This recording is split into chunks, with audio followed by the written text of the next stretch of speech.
Reports suggest that we've lost up to 80,000 manufacturing jobs since the president took office. Walk me through that tension there, that contradiction. Well, it can't be true.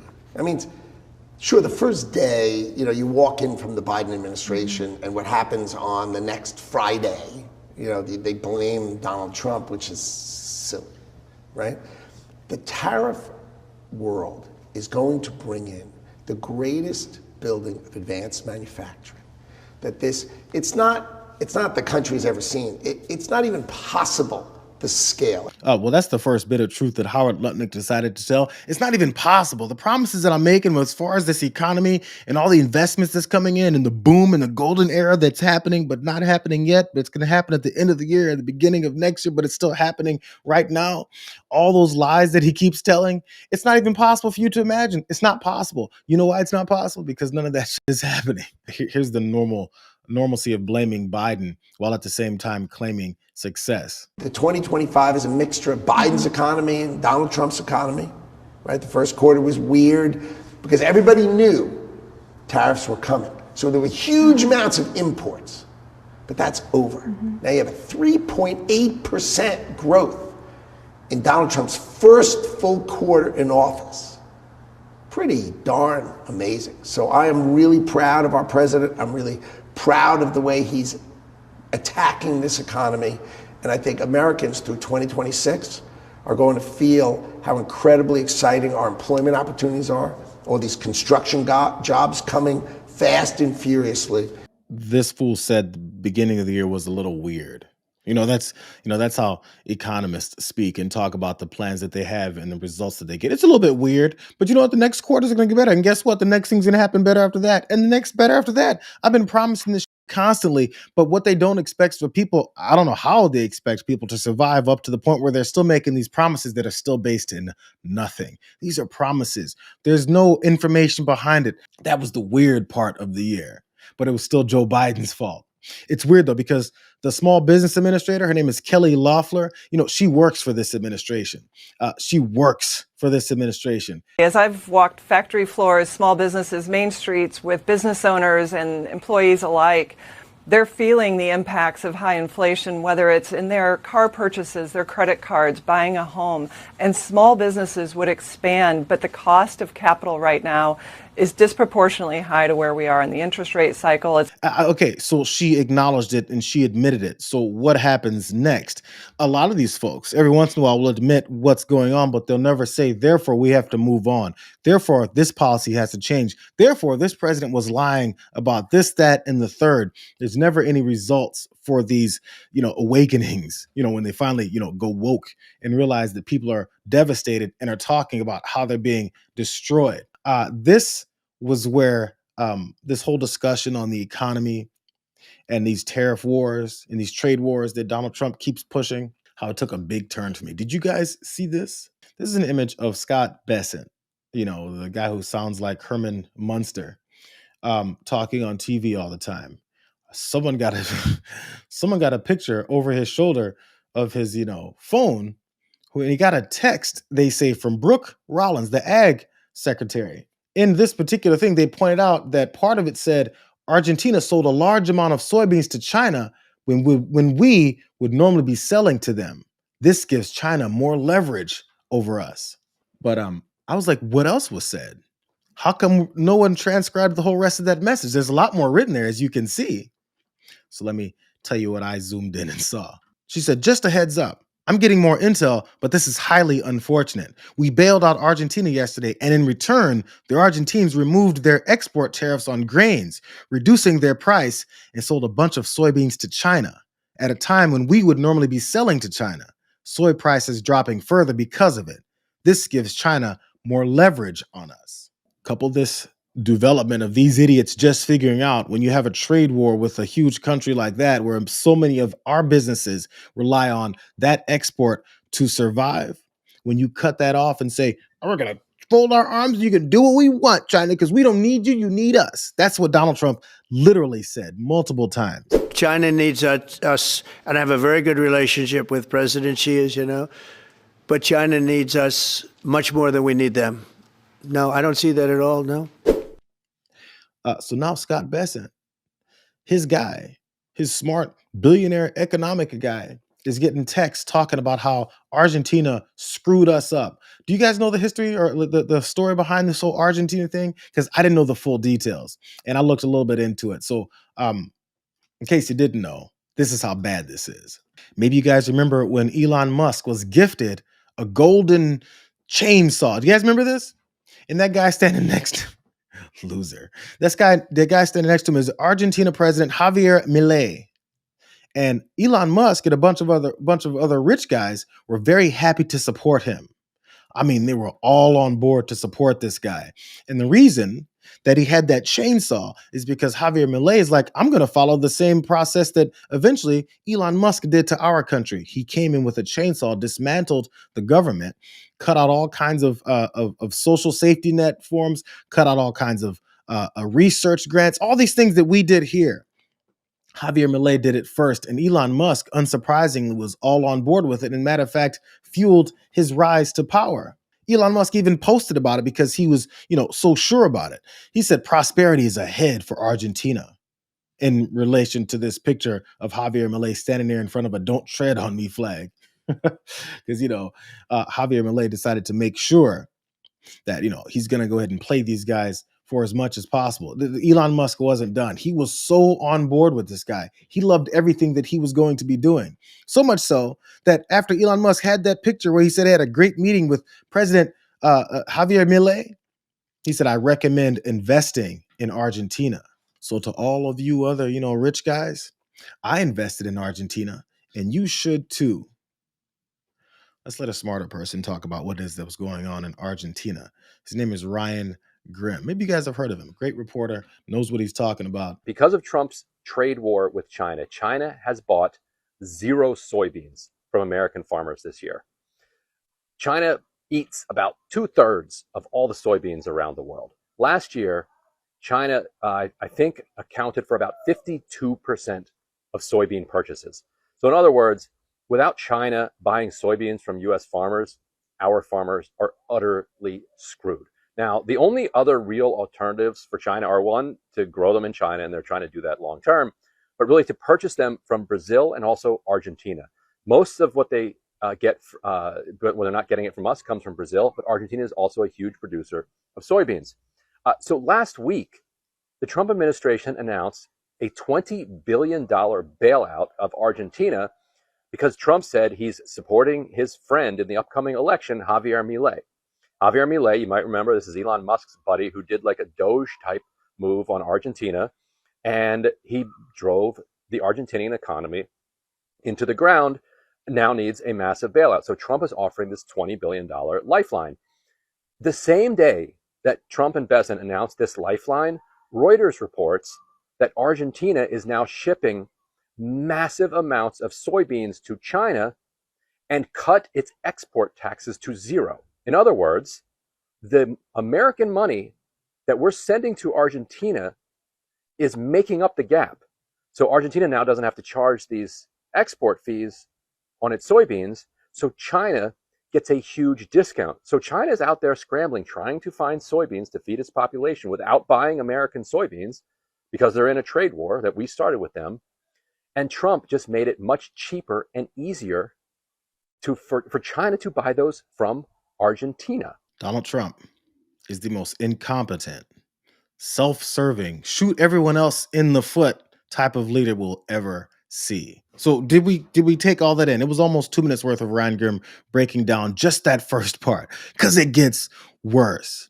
So you guys heard about the billions of dollars that we gave to Argentina to bail them out. It was to save Javier Milei, because Javier Milei did to his government what we did to ours. I'm sorry, what Donald Trump and Elon Musk did to ours, thinking this is a great standard. This is the approach that everyone should take. So since he took that approach, they donated, they invested in that country thinking that it was going to be a golden era in Argentina, because they're cutting out and punishing every other citizen except for the rich, powerful, and connected. Same thing that they're doing here. After that whole thing fell apart, and also we have our trade war with China as far as soybeans, We bailed them out because Elon Musk and others invested in that country, betting on them to do well. When they don't do well, you have to bail them out because you have to save your own ass with our money. That's why they're stealing. It's one of the reasons why they're stealing our money. But here's the second half from Ryan Grimm. Now, there's another brutal aspect to this that isn't getting any coverage, and it's that American hedge funds invested heavily in Argentina after Milei was elected because they thought that his libertarian slash everything approach to the economy was actually going to turn things around and make Argentina a good investment. It didn't work at all. The economy collapsed. And so these American hedge funds were about to lose billions and billions of dollars on these stupid investments. But now Bessent, a former hedge fund guy, is the Treasury Secretary now, is coming in, and thanks to the bailout, the hedge funds are actually going to make a profit. The people with power and control will always be in power and control. They'll take the money and they'll bail themselves out, saying, well, we're helping Argentina, we'll make Argentina great again. All you Americans, middle fingers for you. I've got to save my bad investments. None of these guys are good at actually doing what it is that they claim to be good at doing. They just have the power and position to fix their issues, to save themselves from losing money. And at the same time, where do they get that money? They got all that money from us by telling you to be mad at the trans woman over there, to be mad at the black person there, and at that Latino immigrant over there. And while you're doing all that and you hate everybody around you, they're picking your fucking pockets. And every time they mess up with their business dealings or investments in another country for some guy that they propped up to be the guy to things up so that they can then make more money, and it doesn't work because their ideas don't work, you pay for it. And Scott Bessent has a message on his phone from the Ag Secretary saying, who could have seen this coming? Did you know that Argentina, after we bailed them out, fucked us over again? Here's Scott Bessent trying to explain it away. I want to get your take on Argentina because, Mr. Secretary, Argentina's peso sliding, politics and capital outflows rattling investors there. Javier Milei, I guess, has lost the confidence of investors. They're pulling their money out of Argentina. They're fearful that he will scrap his defense of the peso. You say all options are on the table, from swap lines to direct currency support. What's the plan in terms of supporting Argentina? Is there one? The plan is, as long as President Milei continues with his strong economic policies to help him, to bridge him to the election, I call this the screens moving to the streets. We are not going to let a disequilibrium in the market cause his a backup in his substantial economic reforms. I don't think the market has lost confidence in him. I think the market is looking in the rearview mirror and is looking at decades, if not a century, of terrible Argentinian mismanagement. And people are concerned. People are skittish. It's very hard to believe that it is different this time. But I believe with President Milei, it is. It is. So the issues that are going on in Argentina, because Elon Musk helped that guy implement the same strategy that they've implemented here, is just a disequilibrium in the market. And this because of terrible Argentina mismanagement from years before. Don't those excuses sound just like the excuses that Howard Lutnick and the rest of these guys, Scott Bessent and Donald Trump, keep giving us? I mean, don't be so worried about it. It's just a little bit of a shakiness right now. It'll get better later, in 6 months, 9 months, in a year. And also, it's all Joe Biden's fault from that terrible mismanagement from the last administration. Do you see the same damn arguments happening? So apparently the same thing is happening in Argentina, but it's happening so well they needed that how much they give him? Billions of dollars after he gave them all of that money. It's just a disequilibrium in the markets. Not a big deal. We're just taking your money and giving it to someone else. Last bit. Scott Bessent, as I pointed out, was a part of this idea to bail out Argentina. And it's partially because of Javier Milei. They want to save him. They even openly said it. They want to save his ass because now he's in political turmoil because he's destroyed their economy. Here's Scott Bessent's personal story of why he's doing this. Bessent's announcement had massive economic benefits for one American, this being this announcement of saving Argentina. Billionaire hedge fund manager Rob Citroni, who has placed large bets on the future of the Argentine economy. Citroni, the co-founder of Discovery Capital Management, is also a friend and former colleague of Besant, a fact that has not been previously reported in American media outlets. Citroni, by his own account, helped make Besant very wealthy. These two are good friends. They go way back to the hedge fund days of making all kinds of money. So now that Citroni was one of those investors, a bunch of money he's got into Argentina, and he's Besant's best friend, Scott Besant has to, pay it forward because you got to look out for each other. Since Javier Milei, a right-wing populist, became president in Argentina in December of 23, Citroni has invested heavily in that country. Citroni has bought Argentine debt and purchased equity in numerous Argentine companies that are closely tied to the performance of the overall economy. He is tied in. Due to Argentina's massive debt load and chaotic economic history, in 2023, Argentina's inflation rate was over 200%. Citroni purchased Argentine bonds with an interest rate of nearly 20%, and he's declined to detail exactly how much of the $2.8 billion that he manages is invested in Argentina. As this whole thing was falling apart, Citroni was getting a little bit nervous. He's like, yo, I can't lose. How can I lose? I'm a billionaire who's always used other folks to make my money. Here's more information. In the short term, this appeared to be a savvy investment.